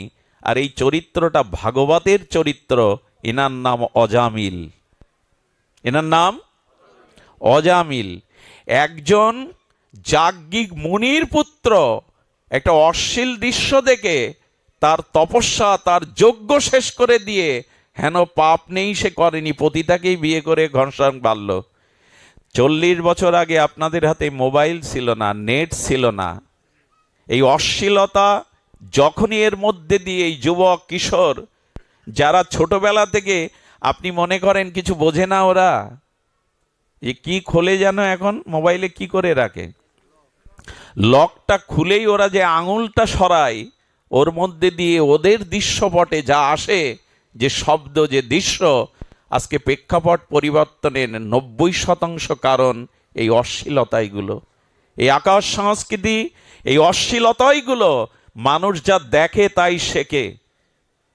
অপরকে মেরে ফেলছে, অপরের চোখ তুলে নিচ্ছে কেন? আপনারা দেখবেন সুপার পাওয়ার যা দেখানো হয়, ওতে দালান ভেঙে দিচ্ছে, উড়ে যাচ্ছে। এইসব কিশোর মনের মধ্যে, এই ছোট ছোট বালক বালিকাদের মধ্যে, তাদের ভিতরে এই ভাবনাগুলো প্রকাশ হতে থাকে। এই অশ্লীলতাইগুলো, আকাশ সংস্কৃতিগুলোই, এই বিরূপ সংস্কৃতিগুলোই আজকের দিনে রবীন্দ্রনাথ হারিয়ে গেছে, বঙ্কিম হারিয়ে গেছে, শরৎচন্দ্র হারিয়ে ফেলেছে আমরা। এখন তো গ্রন্থই কেউ দেখে না। ভাগবতগুলো, গীতাগুলো আছে পেপারে মোড়ানো, লাল কাপড়ে মোড়ানো, আর কখন ব্যবহার করে? মরে গেলে মরার বুকের ওপরে দিয়ে দেয়। এই জাতির এতটা দুর্দশা, বেঁচে থাকতে এটা গ্রহণ করে না। এদের হাতে যেটা তুলে দিয়েছেন, এদের আগামী 10 বছরে সমাজ ব্যবস্থা ভেঙে চুরে খানখান হয়ে যাবে। মোবাইল বন্ধ করে দেবেন, ওদের হাতে দেবেন না, এটা সমাধান নয়। সমাধানটা নিন। সমাধানটা হলো, আকাশ থেকে বৃষ্টি পড়ছে, বৃষ্টি আপনার কাঙ্ক্ষিত নয়, ফসলের, জনজীবনের ক্ষতি করছে, বৃষ্টি বন্ধ করতে পারবেন? তাহলে কি করবেন? ছাতা ধরুন। বৃষ্টি বন্ধ করা যাবে না, ছাতা ধরুন। ওই সন্তানদেরকে ছোটবেলার দ্বারা, বাড়িতে ধর্ম চর্চার দ্বারা, প্রার্থনা সংকীর্তনের দ্বারা, গীতা ভাগবতের বাণীর দ্বারা সংস্কার গড়ে তুলুন। বৃষ্টি বন্ধ করার দরকার নেই, ছাতা ধরতে শেখান। এর মধ্যেও কি করে নিজেকে রক্ষা করা যায়, এই আদর্শটা পারিবারিকভাবে দিন। শুধু মন্দিরে নয়, আসরে নয়, বাড়িতে এই ধর্ম অনুশীলন, বাড়িতে অন্তত সপ্তাহে একদিন পাঠ হওয়া উচিত। প্রতিদিন যদি না হয়, স্বামী স্ত্রী মিলে পাড়ায় যে মানুষটা পাঠ করতে পারে তাকে দিয়ে একদিন পাঠ দেবেন। আজকে এইখানের পরিবেশটা দেখুন, এখানে অনেক ধনীজন, মান্যজন, বিদ্বানজন, বিদগতজন আছেন। এখানের পরিবেশের দিকে তাকিয়ে দেখুন, এখানে অসৎ চিন্তা করার ক্ষমতা হারিয়ে ফেলবে মানুষ। এই পরিবেশের মধ্যে আসলে মানুষের মন অন্তত কিছুক্ষণের জন্য সদ্ভাবনার, সাত্ত্বিক ভাবনার উদয় হবে। বাড়িতে অন্তত সপ্তাহে একদিন বউ ছেলে মেয়ে সবাইকে নিয়ে পাঠ দিন। সকাল সন্ধ্যা করতাল খোল বাজিয়ে একটু হরিনামের ব্যবস্থা করুন। একে অপরকে, ছোটরা বড়দেরকে প্রণাম করতে শেখান। এই জিনিসগুলোই ওদের ছাতা ধরতে শেখাবে। বৃষ্টি বন্ধ করে লাভ নেই, ও পারবেন না আপনি। ছাতা ধরতে শেখান। কই সেই অনুশীলন? সেই অনুশীলন আমাদের কই? অবাক হয়ে যেতে হয়, জামাই বাবুর সাথে শালিকাকে মা তার ছোট মেয়েকে সাজিয়ে গুজিয়ে বলে সিনেমায় যা, মেলায় ঘুরে আয়, অথচ বাপ মা ভাগবতে যুবক যুবতীদের আনে না, হরিকথাতে আনে না। এখানে এই হলো দুর্দশা। এই জাতির কি করে অন্ধকার ঘুচবে আমি জানি না, তবে বাড়িতে ভাগবত চর্চা, শাস্ত্র অনুশীলন শুরু করুন। বাইরের যে আবহাওয়া তা কিন্তু টেনে হিস্ট্রে নিয়ে যাবে আপনার ঘরের সন্তানকে সর্বনাশ করার জন্য, আপনার ঘরের লক্ষ্মী সরস্বতীকে বিনষ্ট করার জন্য কিন্তু টেনে নিয়ে যাবে। সেই আকর্ষণের জাল চারিদিকেই বিস্তার করা আছে। ঘরে আধ্যাত্মিক অনুশীলন করুন। কটা হিন্দুর ঘরে মায়েরা ভোরে মঙ্গল আরতি দেন? শতকরা 5% হিন্দুরা ভোরবেলা মায়েরা মঙ্গল আরতি দেয় না। তো সেই ঘরে অমঙ্গল ঢুকবে না তো কি ঢুকবে? যেখানে মঙ্গল আরতি নেই ভগবানের, সেখানে কি ঢুকবে? আর আমাদের যে দুর্দশার শেষ নেই। অনুষ্ঠানগুলো লাইট, প্যান্ডেল, গান বাজনা, এই রাজসিকতা কোথায়? সংস্কৃতি চর্চা কোথায়? সুস্থ ভাগবত চর্চা কোথায়? যেরা জাগবে। একদিন কালী পুজো তো 3 দিন 3 নাইট যাত্রা, 3 নাইট গানের কনসার্ট। মার সামনে এইসব করার কথা আছে চণ্ডীতে, ভাগবতে?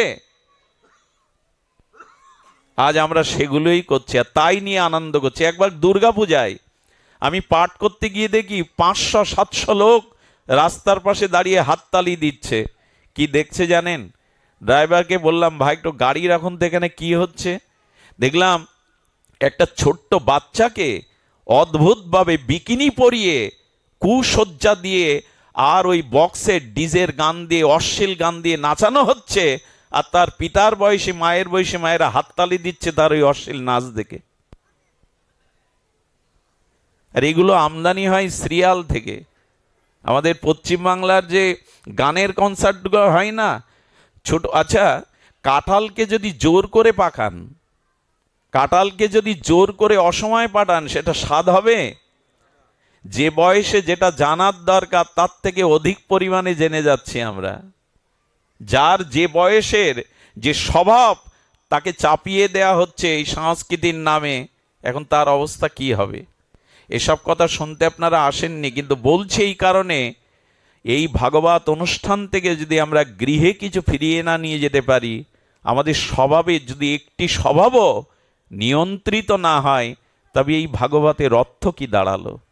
এই ভাগবতের সার্থকতা কি দাঁড়ালো? যদি আপনি ভাগবত এসেছেন এখান থেকে যদি নূতন চেতনা, নূতন ভাবনা নিয়ে ফিরে না যান, তাহলে হলোটা কি? সুধীবৃন্দ, এই জন্য কথাগুলো বাড়ি গিয়ে মনন করবেন। ভাগবত শ্রবণ করে মননের কথা বলা আছে। গাভীগুলো সারাদিন লতাপাতা তৃণ খায়, ওরা ওই সময় খায় না, গলৎকরণ করে। গাভীগুলো কি করে? তৃণ ঘাস সারাদিন ধরে গলৎকরণ করে, খায় না। খায় কখন জানেন? গোয়ালে গিয়ে ওই খাদ্যগুলো তুলে জাগর কাটতে থাকে, চর্বণ করতে থাকে, গালের জিহ্বার লালা দিয়ে চর্বণ করতে থাকে, আর তখনই ওটা খায়। হরিকথা শুনে বিছানায় মাথা দিয়ে চিন্তা করবেন, এই যে কথাটা বলে গেলেন, এই কথাটা মনন করবেন, চিন্তা করবেন, আমার জীবনে কি করে আমি প্রতিফলন করাতে পারি। হরিকথা শ্রবণে মনন করতে হয়। ঘোল তো রয়েছে, মন্থন না করলে মাখন উঠবে? ঘোল রয়েছে, মন্থনটা তো করা চাই, নাহলে মাখন কি উঠবে? যা শুনলাম তা মনের দ্বারা আমাদের মনন চাই, এই মননের দ্বারাই আমাদের জীবনে নেমে আসবে। কিন্তু মনন আজ কি করব? যা বলি তা কি শুনি আমরা? শ্রীকৃষ্ণের মুরলীধ্বনির বংশীধ্বনি হয়েছে, সেই বংশীধ্বনি গোপীরা কোথায় ছিল? গোপীরা ছিল গৃহে। কেউ শুনতে পেল না, গোপীরা শুনল কেন? শুনল কেন জানেন?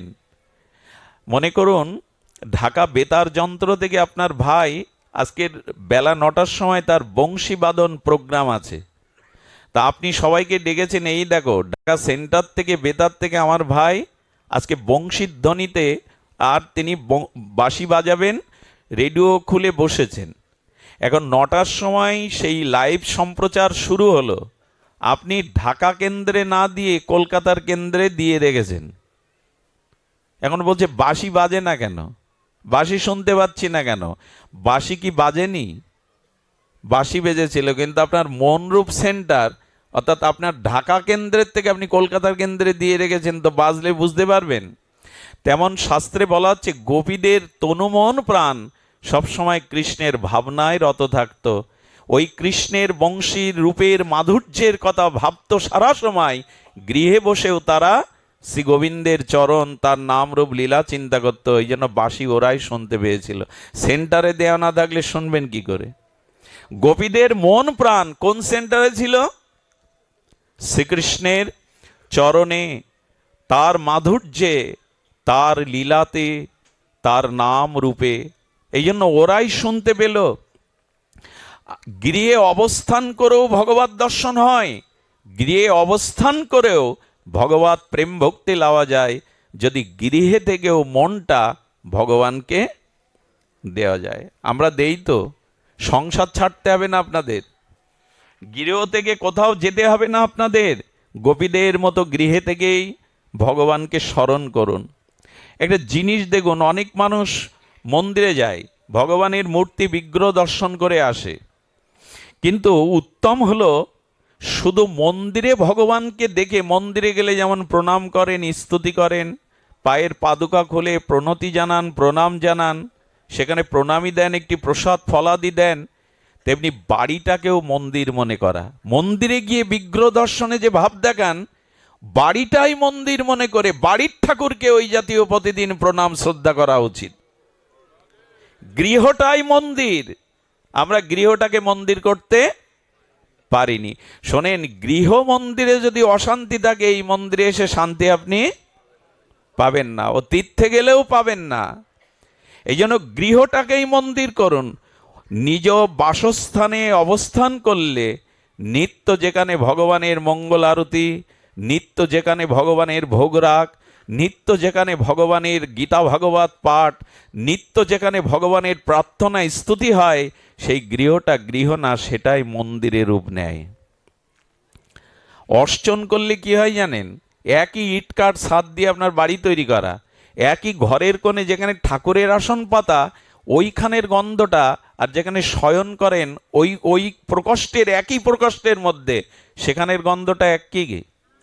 কেন? একই তো ঘর।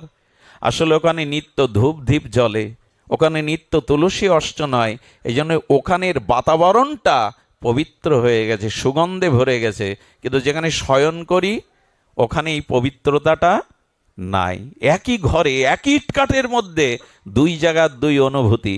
এর একটাই কারণ, ওখানে স্তব স্তুতি হয়। তো যে বাড়িতে নিত্য ভগবানের ভোগ রাগ পূজা আরতি স্তুতি পাঠাদি হয়, সেই গৃহটাই মন্দির হয়ে যায়। আমরা প্লেট বসাতে পারলে বাঁচি। মন্দিরগুলো দুতলা করে প্লেট বসান, আপত্তি নাই, 5 তলা করুন, কিন্তু গৃহটাকেই মন্দির করুন। এটাই হলো গৃহে বসে ভগবানকে পাওয়ার উপায়। গৃহ আর মন্দির। আচ্ছা, মন্দিরে কেউ জুতো পায়ে দিয়ে ওঠেন? সহসা ওঠেন কি? কিন্তু দেখবেন অনেক হিন্দুর ঘরে, যে ঘরে ঠাকুর রয়েছে, ছেলে বিলে বন্ধু বান্ধব জুতো পায়ে দিয়ে ওই ঘরে ওঠে, দুজোড়া জুতোও রাখা আছে। এটা কিসের কিসের ভালোবাসা? এটা কিসের? গৃহটায় আশ্রম। শুধু সন্ন্যাস আশ্রম আশ্রম নয়, জ্যোতি আশ্রম, সন্ন্যাস আশ্রম। শ্রেষ্ঠ আশ্রম হলো গারস্থ আশ্রম। মহাপুরুষগণ কোথা থেকে আসে? সন্ন্যাস থেকে। কোন মায়ের গর্ভে গৃহাশ্রম থেকে সন্ন্যাসী জন্মায়, অবতার আসে, মহাপুরুষ আসে। এই গৃহটাকে মন্দির করতে পারিনি আমরা, মন্দির করেছি পাড়ায়। পাড়ায় মন্দির করুন, নগরে মন্দির করুন, ক্ষতি নয়, কিন্তু গৃহটাকে মন্দির করুন। গোপীদের প্রেম এতই, তারা গৃহে থেকে রাত দিন গোবিন্দের স্মরণ করত, মনন করত। এই জন্য দূর থেকে কৃষ্ণের বাঁশি বাজলে ওদের মনেই সাড়া দিত। গিরিরাজ গোবর্ধনে বংশীধ্বনি হচ্ছে, গোপীরা তা শুনতে পেত। কিছু মনে করবেন না, অনেক মানুষ সকালে উঠে একটু স্নান করে, আর স্নান করে স্ত্রীকে বলে 1 কাপ চা খাওয়া ভালো, আমি নিষেধ করছি না, চা খান। পায়ের উপরে পা দিয়ে এইবার খবরের কাগজ চাই, স্থানীয় পেপার, জাতীয় পেপার। আধা ঘন্টা 20 মিনিট তো পেপার দেখেন। আচ্ছা, দেশের দুরবস্থা পড়ে আপনি দূর করতে পারবেন, সমাধান করতে পারবেন? কিন্তু 20 মিনিট 30 মিনিট যে ব্যক্তি খবরের কাগজ পড়ে, পড়ুন, নিউজ পড়ুন, আমার আপত্তি নেই, কিন্তু ওই স্নান করে এসে ঠাকুর ঘরে গীতার একটা শ্লোক পড়তে 5 মিনিট লাগে। কতজন পড়ে সেটা? সকালবেলা উঠে চা খেলেন, কিন্তু যে বাড়ি মায়েরা ঠাকুরকে সকালবেলা অর্চন করে, ওই অর্চন করতে গিয়ে রাধা মাধবের চরণে তুলসী দিয়ে যে অভিষেকের জল, ওটার নাম চরণামৃত। প্রতিদিন চা খান, কজন হাত তোলে বলুন তো প্রতিদিন চরণামৃত পান করেন? এই 500 যদি 600 লোক থাকে, এর মধ্যে 2-4 জন হাত তুলতে পারবে। এর কারণ কি? চা খেতে ভালো লাগে, না খেলে মাথা যন্ত্রণা করে। আরে, চৈত্রের প্রখর রৌদ্র বলে লেবু চা, লেবু চা, মাথা ঘোরে চা না খেলে। অথচ চরণামৃততে কি বলা আছে জানেন? অকাল মৃত্যু হরনাম সর্ব পাপ প্রণাশনাম বিনাশনাম। সর্ব পাপ বিনষ্ট হয়, অকাল মৃত্যু পর্যন্ত দূর হয় গোবিন্দের চরণামৃত পেলে। তা পাওয়ার সময় আমাদের নাই, কিন্তু চা প্রতিদিন আমার চাই। চৈত্রের প্রখর রৌদ্রেও 1 কাপ দাও। মঙ্গল চাই কিসে? ওই যে বললাম, ভাগ্য তৈরি হয় কিসে? কর্মের দ্বারা। আপনি যেমন কর্ম করবেন, তজ্জাতীয় ফল প্রাপ্তি রূপে ভাগ্য আপনার জীবনে ধরা দেবে। মঙ্গল, হ্যাঁ, সুখ চাও তুমি, ভোগ চাও তুমি, সুষ্ঠু কিছু করবে না। আবার শুনুন, সুখ চাও তুমি, ভোগ চাও তুমি, সুষ্ঠু কিছু করবে না, ও চাওয়া তো বাতুল চাওয়া, দুর্ভোগ ছাড়া জুটবে না। সুখ চাইলেই পাওয়া যায়, শান্তি চাইলেই পাওয়া যায়। মানুষ আজ এটা শুরু করেছে। শুধু চিন্তা করুন, বাড়িতে আমরা কত কথাই বলি। আচ্ছা, কিছু কিছু মানুষ আছে, বিকেলবেলা মায়েরা বাবারা বাড়িতে যারা আছে ওদের সাথে কথা বলে পুষায় না, ক্ষুধা মেটে না, পাড়ার কোথাও চলে যায়, সেখানে গিয়ে 4-5 জন নিয়ে বসে। আর ওই গল্প যদি একবার শুরু হয়, কি গল্প জানেন? আমার বড় জামাই প্রফেসর আর মেজো জামাই ওসি, পাশে যারা থাকে ছোট জামাই, শুরু হয়ে গেল। এত কথা যে বাড়ি কোলাচ্ছে না, বাড়ি পোষাচ্ছে না, এই জন্য কারো চায়ের দোকানে পাড়ায় চলে যায়, ওই নিয়ে শুরু হয়। শাস্ত্র বলেছে, আন কথা না বলিবে, আন কথা না শুনবে, সকলেই করিবে পরমার্থ। ঠাকুর নরোত্তম বললেন, পরিবারে যাদের সাথে যতটুকু কথা বলা দরকার ততটুকু প্রয়োজনে কথা বলো, অত বকবক করো না। আন কথা বলো না, আন কথা শোনো না, এর দ্বারা অনর্থ আসবে। আজকে কৈকেয়ীর কানে মন্থরা কয়েকটা কথা দিয়ে দিল, আর তাতে রামকে বনবাসে পাঠিয়ে দশরথকেই মেরে দিয়ে বিধবা হয়ে গেল। অসৎ লোকের বার্তা, অসৎ লোকের আন কথা, বিষয় কথা কানে নেবেন না। চাকরি ব্যবসা করতে হয়, যেটুকু কথা বলার কর্তব্য বলবেন, বাইরে গল্পগুজব করে করলে লাভ নেই। আমাদের মহাজন বললেন, দিবস যামিনী আবল তাবল কত পাঁচাল পাড়িতে পারো, তাহার মাঝে একবারও কি রাধা মাধব বলিতে নারো। এত কথাই খুব ফোটাও, তার মধ্যে ভগবানের নামটা একবার নিতে পারো না। এত কথা বলো অথচ ভগবানের কথা নাই। এই জন্য যার মুখে হরি কথা নাই তার কাছে না যাওয়াই ভালো। সে বিষয় কথা আপনার ভিতরে দিয়ে টেনে নামাবে আপনাকে। কি লাভ এত কথা বলে? হরি কথাই কথা আর সব বৃথা ব্যথা। হরি কথাই কথা আর সব বৃথা। আচ্ছা, আপনারা যারা এখানে আছেন, আমি যদি রাজনৈতিক বক্তব্য দিতাম, কোন দলের পক্ষে এরকম লোক এসে বসে থাকছেন চুপচাপ? আমি যদি এই তল্লাটের চেয়ারম্যানের বর্ণনা দিতাম, শুনতেন কেউ? আসতেন এত লোক? এসেছেন কেন? এই গাড়ি করে এত কষ্ট করে, হরি কথা হবে তাই। এই কথারই সার্থকতা। আন কথা বলে কি পাবো আমি? এই জন্য বললেন, মানুষ মুখে অনেক বাক্য ব্যয় করে, বৃথা বাক্য ব্যয় করে, অথচ সেই মুখে সেই জিহ্বায় হরির নাম নেয় না। এর থেকে কি করে ভাগ্য চাই আমরা? সৌভাগ্য। এই আচরণগুলো বদলান। জিহ্বার দ্বারায় অনেক পাপ হয়, শুনে রাখুন। পৃথিবীতে দুটো জিনিস দ্বারা সব থেকে বেশি পাপ হয়, পতন হয়, একটা চোখ আর একটা হলো জিহ্বা। এই দুটো জিনিস সংযত যার নাই, সে ভগবত ভক্তির অধিকারী নয়। বাইরে গেলে যেখানেই যান এই দুটো জিনিস সংযত রাখবেন। জিহ্বা খুব পবিত্র বস্তু, ওখানে কোনো হাড় নেই, সব নরম। ভগবান ওখানে রস দিয়েছেন, এত রস অন্য কিছুতে টক দিলে টকের রস বেরোয়, মিষ্টি দিলে মিষ্টি। রসটা বলেছেন যাতে হরি কথামৃত, হরি নামের রসের সাথে এই রস মিশাতে পারো। হরি কথা বলো, হরি কথা শোনো। জিহ্বার গুরুত্ব অনেক। মৃত্যুর সময় যদি জিহ্বা একবার হা রাধে বলতে পারে, আপনি পার পেয়ে গেলেন। ওই যে অজামিল মৃত্যুর সময় একবার নারায়ণ বললেন, পুত্রের নারায়ণ নাম নেওয়ায় তিনি উদ্ধার হয়ে গেলেন। জিহ্বার ভূমিকা অনেক বেশি। সারা জীবন জিহ্বা নাড়ান, অভ্যাস করুন। মৃত্যুর সময় যদি একবার হা রাধে এই শব্দ উচ্চারণ হয়, পার পেয়ে গেলেন আপনি। আচ্ছা, একজন বলছে সারা জীবন ভালো কর্ম করলো না, মৃত্যুর সময় রাধে বলে দেখো, সারা জীবন কুকর্ম করলে কি হবে? মাঝখানে কোনো সাধুর কৃপা পেয়েছে, ভগবত কৃপা পেয়েছে, নাহলে রাধা নাম শুনবে কোথায়? রাধার নাম মনে পড়বে কোথায়? ওই সুকৃতি মনে পড়েছে, রাধা নাম এসে গেছে। অনেকেই বলে ওই নিলে কি হবে? আচ্ছা, আমি একটা দৃষ্টান্ত দেই। সারা বছর একটা ছেলে লেখাপড়া করেনি, পরীক্ষার সময় পাশে একজন ব্রিলিয়ান্ট ছাত্র ছিল। সে দেখলো একই ক্লাসে পড়ি, ওকে একটু সহযোগিতা করি যাতে পাসটা করতে পারে। ও সারা বছর পড়েনি, এখন ওকে খাতা দেখিয়ে দেখিয়ে লেখার সুযোগ দিল। এখন সারা বছর না পড়েও পাশ করবে কিনা, তেমনি সারা জীবন হরি বলেনি, কোনো স্বীকৃতিতে যদি শেষের সময় একবার হরি বলে, নকল করেও যদি পাশ হওয়া যায়, তো একবার রাধা বললে শেষের দিনে পাশ হবে না কেন?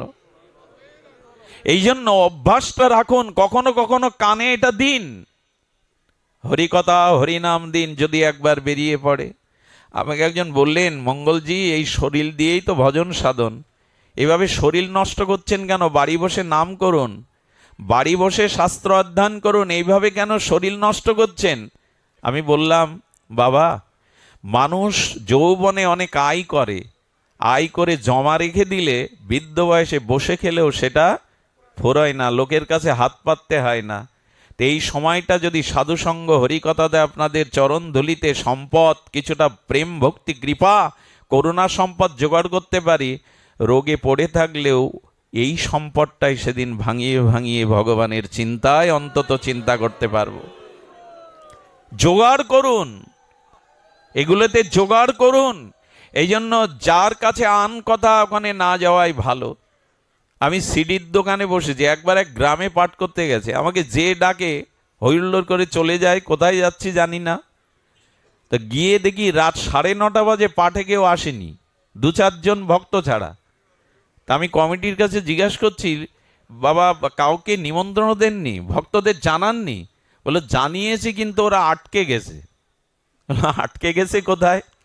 বলে আমাদের পাশে বাজার, তো এখানে অনেক সিডির দোকান, আজ ক্রিকেট খেলা হচ্ছে, আর যার যার ওইখানেই সব সিরিয়ালে আর খেলাতেই আটকে গেছে, একটু পরে আসবে। আমরাও আটকে যাচ্ছি এইভাবে, আমরাও আটকে যাচ্ছি এইভাবে। এই আটকানোর স্রোতটা ভেঙে এখানে কিছু সঞ্চয় করুন, শেষের দিনে মনে পড়বে। দেখেন, বাড়ি বসে বসে থাকলে এই আসরের কথাও তো মনে আসতে পারে, এগুলো তো মনের ক্যামেরায় ছবি তোলা থাকছে। কোনো ভক্তের, প্রিয় ভক্তের মুখগুলো, এই বাতাবরণগুলো, শেষের দিনে হয়তো এই স্মৃতিটা মনে জেগে যাবে। তাই যেখানে গেলে এই স্মৃতি জাগে, হরিকথা মুখ দিয়ে আসে, সেখানেই যান। আপনারা লক্ষ্য করেছেন যে এইভাবেই আমাদের চলা বলার মধ্যে যদি আমরা সুঅভ্যাসগুলো গড়ে তুলতে পারি, তখনই আমাদের জীবনে কল্যাণ প্রাপ্তি হবে। গোপীদের হরিভক্তির একটু দৃষ্টান্ত দিয়েই আজকের পাঠ বিশ্রাম করি। গোপীরা কিভাবে তনুমন প্রাণ ভগবানকে দিয়েছিল। সুধীবৃন্দ, গোপীদের এই হরিকথা মানুষের জীবনে কি কল্যাণ করে দেখুন। গোপীরা ননি মাখন বেচতে বেরোতো। আচ্ছা, গোপীরা মথুরায় ননি মাখন আনতে কেন বেচতে? একটু ধ্যান দিন কথাটির দিকে। ওরা ননি মাখন সাজিয়ে রাধারানী, ললিতা, বিশাখা, সখীবৃন্দা, তারা নবনীত মাখন বেচতে। আচ্ছা, ওদের কি রাজরানী? তো রাধারানীর চরণ কি সাধারণ? ওরা আসতো কেন জানেন?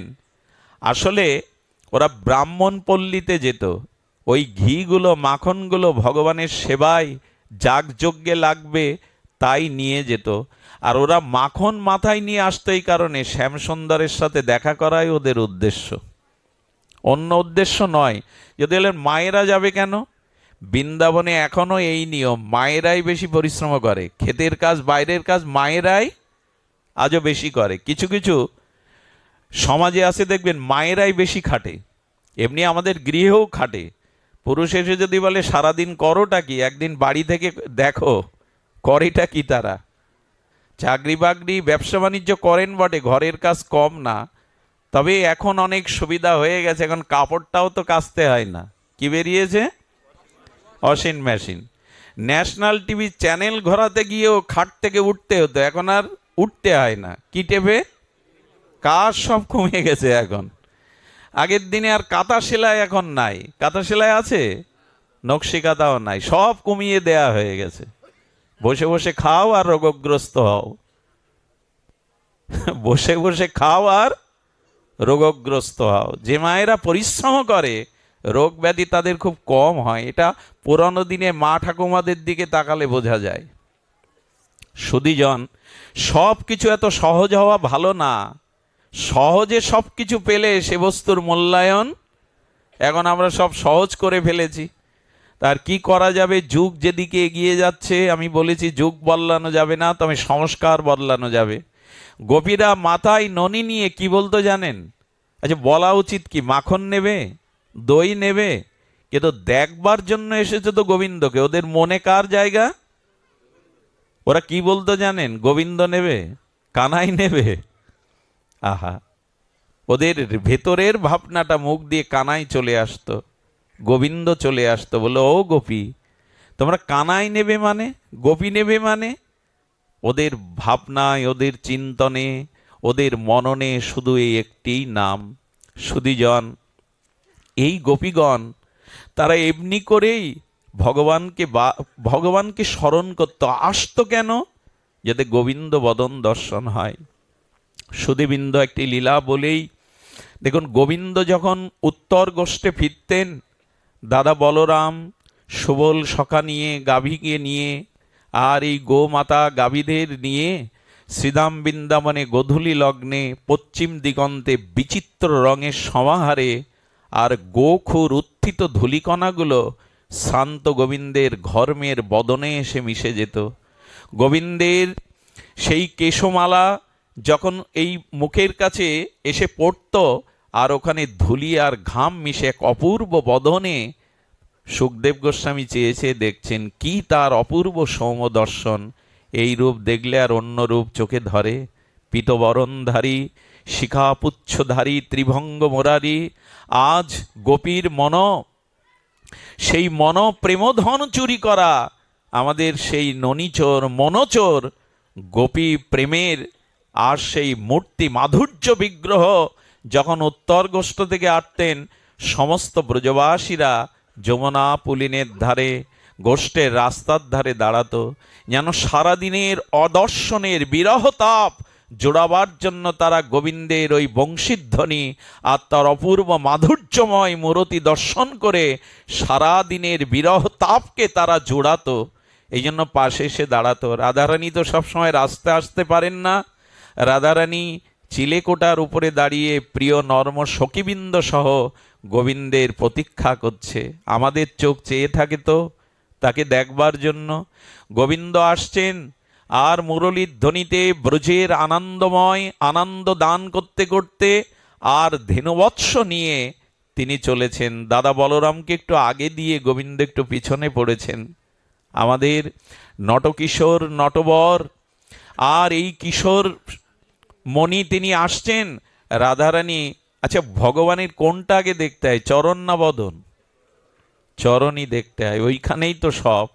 রাধারানী গোবিন্দের চরণের দিকে দৃষ্টি পড়েছে। চরণের দিকে দৃষ্টি দেওয়ার সাথে সাথে রাধারানীর গায়ে যেরকম গরম সেক দিলে ফোসকা ওঠে না, পুড়ে যায়, ওই রাধারানীর অঙ্গের কমলতার তুলনা কি আমাদের মুখে মানায়? পৃথিবীতে সব থেকে কমল ফুল হলো শিরীষ কুসুম। কি কুসুম? শিরীষ কুসুম। শিরীষ কুসুমের, শিরীষ ফুলের পাপড়িগুলো এত সূক্ষ্ম যে আপনার গায়ে যদি শত শত ছুঁড়েও মারা যায় আপনার অনুভূতি হবে না গায়ে কিছু পড়ল কিনা। তা শিরীষ কুসুম সম এই রাধারানীর কোমল শ্রী অঙ্গ গোবিন্দের চরণ দর্শনের সাথে সাথে তার গায়ে লাল যেন কে তাপ বা ছেক দিচ্ছে। ললিতা বলছে, রায় রায়, তোর শ্রীঅঙ্গে এত তাপের চিহ্ন কেন? রাধারানী বলছেন, ওই দেখ, আমার রাধা জন্ম বৃথা হলো। বিশাখায় গিয়ে বলছে, কেন রায়? বলে, আমার রাধা জন্ম বৃথা হলো। আমি যদি পদ্ম হয়ে জন্মাতে পারতাম এই জন্ম সার্থক করতে পারতাম। কেন রে রায়, পদ্ম হয়ে জন্মালে কেন সার্থক হতিস?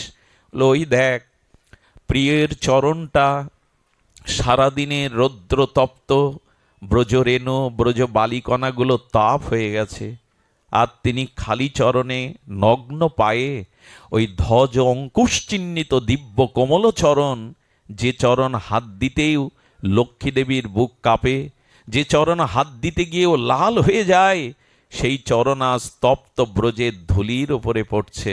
ওরে আমার রাধা জন্ম বৃথা। আমি যদি পদ্ম হয়ে জন্মাতে পারতাম, প্রাণবধূ যেখানে যেখানে চরণ রাখছেন ওইখানে একটা পদ্ম হয়ে ফুটে থাকতাম, যাতে ওই চরণে ব্যথা না পৌঁছায়। এলো রাধারানীর অনুভূতি, যাতে ওই চরণে ব্যথা না পৌঁছায়। রাধারানীর অঙ্গে এক একটা ব্যথার ছেক লাগছে ওই চরণের কথা ভেবে। এই হলো সেবা, এই হলো ভগবানকে যথাযথ স্মরণ করা। ললিতাকে ডেকে ডেকে বলছে, ললিতা, এই সৌম্য, এই অপরূপ মাধুর্য রূপমাধুরী দেখতে বিধাতা আমাদের দুটি চোখ দিল। বিধাতাকে গালি দিচ্ছে রাধারানী, ব্রহ্মাকে গালি দিচ্ছে, বিধাতাকে গালি দিচ্ছে। কি বলে জানেন? কোটি আঁখি দিল না বিধি, দিল মাত্র দুই, তার মাঝে নিমেষ দিল কি দেখিব মই। বিধি, তুমি কি রসসৃজন জানো না? তোমার কি রসবোধ নাই? এই নয়ন অভিরাম ও মনোহর ত্রিভঙ্গ মুরারি মাধুর্য রূপ দেখতে কেউ দুটো চোখ দেয়? কোটি আঁখি কেন দিল না? এই হলো তৃষ্ণা, এই হলো প্রেমের ভাষা, এই হলো ব্রজের ভাষা, এই হলো গোপীদের ভাষা। কেন কোটি আঁখি দিল না? দুটো চোখ দিয়ে কখনো ভগবানের সৌন্দর্যকে দেখেছি? যুগল মাধুর্য মূর্তি দেখে আনন্দ পেয়েছি? কই, পাইনি তো। আজ রাধারানী বলছেন, কেন কোটি আঁখি দিল না? বিধি যোগ্য সৃজন জানে না, বিধি অরসজ্ঞ রসসৃজন জানে না। জানলে এই রূপ দেখবার জন্য দুটো চক্ষু দেয়? আচ্ছা, দুটো চক্ষু যদিও দিল, কেন চোখের পলক দিল, নিমেষ দিল কি দেখিব মই। চোখের পলকটাকেও তারা সহ্য করতে পারছে না। রাধারানীকে বলা হয়েছিল, রাধে, পলকটা সহ্য করতে পারছ না কেন? চোখের পলক। বললেন, পলক কেন দিল? কারণ এক পলক পড়লেই যেটুকু সময় হারিয়ে ফেলি, মনে হয় এক যুগ তাকে দেখিনি, এক যুগ তাকে হারিয়ে ফেলেছি। বহুদিন পর সন্তান বাড়ি এলে যেমন মা কেঁদে বলে, বুকে জড়িয়ে ধরে বলে, কতদিন তোকে দেখিনি খোকা। এটা ভালোবাসার ভাষা, এটা প্রেমের ভাষা। তেমনি ললিতা, বিশাখা, রাধারানী বলছে জড়িয়ে ধরে, ওরে বিধি কেন পলক দিল? পলক পড়লেই তো মনে হয় তাকে কত যুগ যুগান্তর হারিয়ে ফেললাম। রাধারানী একদিন বলছিলেন, ললিতা, আমাকে একটা সাধনা শিখিয়ে দিতে পারিস? রায়, তোর আবার কি সাধনা করবি? কিসের জন্য সাধনা করবি? বললেন, মাছেরা যে সাধনা করে চোখ পেয়েছে, আমি সেই চোখ চাই।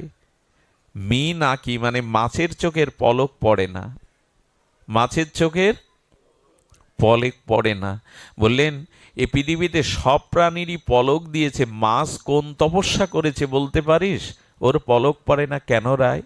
বলে, আমি তপস্যা করে মাছের চোখ পেতাম, যাতে প্রাণবধূকে দেখতে আমার পলক না পড়ে। বলতে পারিস কি, কোন সাধনায় আমি মাছের চোখ পাবো? এগুলো কি আবেগের ভাষা? আবেগের নয়, এটাই হলো প্রেমের থেকে উত্থিত ব্রজপ্রেমের ভাষা। একেই বলে তাকে সর্বস্ব দিয়ে ভালোবাসা, চোখের আড়াল না হতে দেওয়া। বললেন, মাছের চোখ যদি পেতাম, ওই রূপমাধুর্য দর্শনে নয়নকে, জীবনকে সার্থক করতে পারতাম। প্রেম না হলে এ ভাষা আসবে না, প্রেম না হলে অনুভূতিও আমরা বুঝতে পারবো না। এটা প্রলাপ মনে হবে যাদের ভিতরে এই প্রেম নাই। ললিতা বলল, তো তপস্যা করে মাছের চোখ যদি পাবি, তো গোবিন্দ তো তোর নয়ন সম্মুখে দাঁড়ায় না। গোবিন্দ তো নয়নের সম্মুখে তো সবসময় দাঁড়ায় না, গোবিন্দ তো কত লীলা করে। তুই কি করবি? বলল, মাছের চোখ পেলে পাখির কাছ থেকে ভিক্ষা করে দুটো ডানা নিতাম, ওই চোখে ডানা বেঁধে যেখানে আমার প্রাণবধূ দাঁড়াতো, যেখানে থাকতো, সেখানে উড়ে যেতাম তাকে দেখবার জন্য, তাকে দেখবার জন্য আমি উড়ে যেতাম। রাধারানী এই বলতে বলতে মাঝে মাঝে মূর্ছিত হয়ে পড়ে যান। আর দশম দশায় তিনি মূর্ছিত হয়ে পড়ে যান। ললিতা, বিশাখা তখন চিন্তা করলেন, এইভাবে বারবার যদি দশম দশায় মূর্ছিত হয়ে পড়ে যায়, রাধারানী মাঝে মাঝে কি করেন জানেন? বাসরক সজ্জিকা, গোবিন্দ ব্রজ থেকে চলে গেছে, রাধারানী মনে নাই, প্রিয় এখনো ব্রজে আছে, সে কথা দিয়েছিল, ন গচ্ছতি, এক পাও ব্রজ থেকে তিনি কোথাও যান না। এই অনুভবে রাধারানী তাড়াতাড়ি বলছেন, আরে সখীগণ, আমাকে সংকেতকুঞ্জে নিয়ে চলো। সংকেতকুঞ্জে যদি ব্রজে যান, একবার যাবেন। আমার সৌভাগ্য হয়েছিল, জায়গাটা বড় মধুর। সেই কাল কোলাহলের দিনে এখনো সেখানে গেলে মনে হয় এইখানেই সেই লীলা রচনা করেছিলেন ঠাকুরানী প্রীতিময়ী, আমাদের কৃষ্ণপ্রেমের পূর্ণিমা ভাবময়ী লাদিনী অধীশ্বরী রাধা ঠাকুরানী। সেই সংকেতকুঞ্জে গিয়ে সখীদের বললে, আমার পায়ে আলতা পরিয়ে দে, আমাকে লাল শাড়িতে সাজিয়ে দে, চোখে কাজল দিয়ে বধূ বেশে সাজিয়ে দিলেন। আর রাধারানী বললেন, তোরা বাসর সজ্জা কর। সেই ফুলের দ্বারা, ব্রজের গুগ্ন ঔষধি লতা পাতা দ্বারা বাসর সাজিয়ে ঘোমটা পরে ললিতা বিশাখাকে দৌড়ে রেখেছেন, আমার প্রাণবধূ আসবে। ব্রজে কিন্তু গোবিন্দ নাই। রাধারানীর বাসসজ্জিকা ভাবে আজ বধূ বেশে এইভাবেই আর অপেক্ষা করছে। একটা গাছের পাতা নড়লেও পড়লেও মনে হচ্ছে ওই বুঝি প্রভুর প্রিয়ের চরণ বেজে উঠল। গাছের শাখায় শাখায় যখন শব্দ হচ্ছে, বলল ওই চরণের নুপুর ধ্বনি যেন হলো, কেঁপে কেঁপে উঠছেন।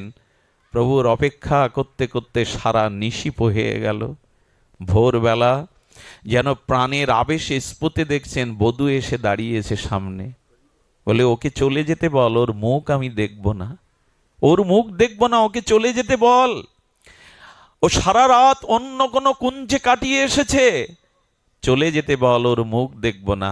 সব কিন্তু ওই ভাবাবেশে।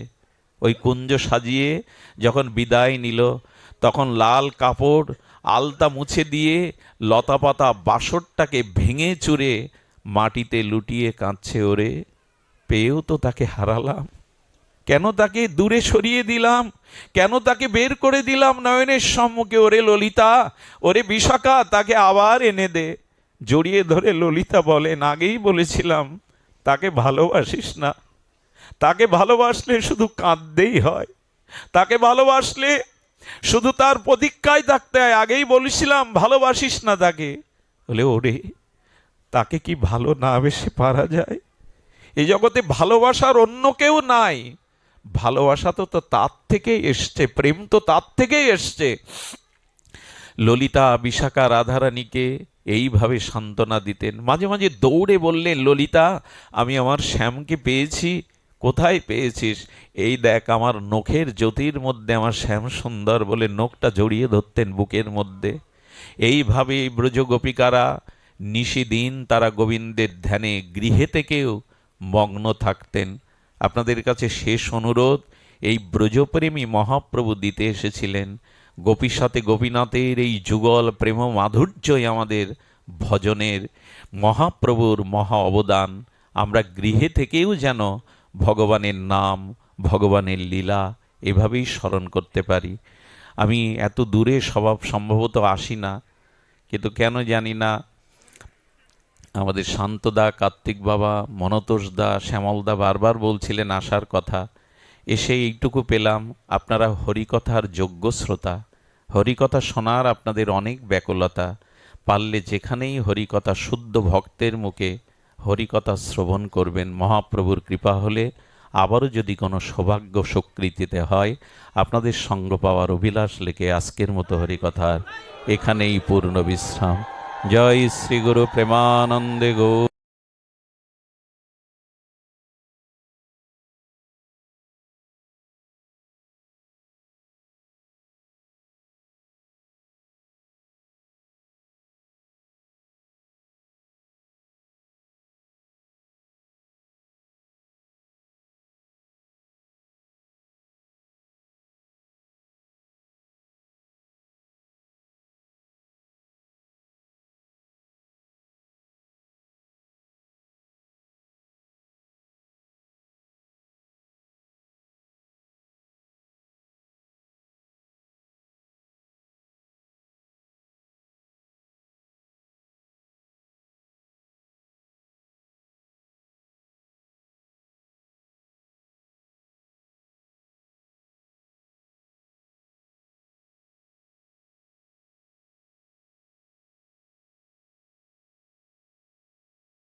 হরি বল।